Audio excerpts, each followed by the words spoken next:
আজ আমি বড়ইর আচার বানাচ্ছি গুড় আর চিনি দিয়ে। এর মধ্যে আমি আমলকি কুচিয়ে দিয়েছি আর হলো বড়ই, আর কিছু না। আমার কাছে খুব ভালো লাগে। এই যে রোজা আসলে না, রোজার মাসে এই আপনার একটু টক মক ইফতারি পরে খেতে খুব ভালো লাগে, তাই চিনি গুড় দিয়ে আমি এটা বানাচ্ছি। আর কোনো মশলা দিব না, দিয়েছি শুধু গরম মশলা আর দারচিনি, গুড়, চিনি। জানি না কেমন হবে, অবশ্যই ইনশাল্লাহ মনে হয় মজাই হবে।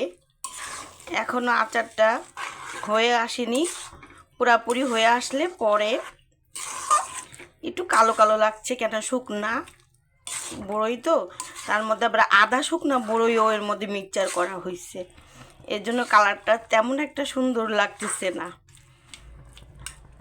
যাক, যেরকমই হোক না কেন আলহামদুলিল্লাহ, আপনারা কমেন্টের মাধ্যমে বলবেন যে আমার বড়ইয়ের আচারটা কেমন হচ্ছে।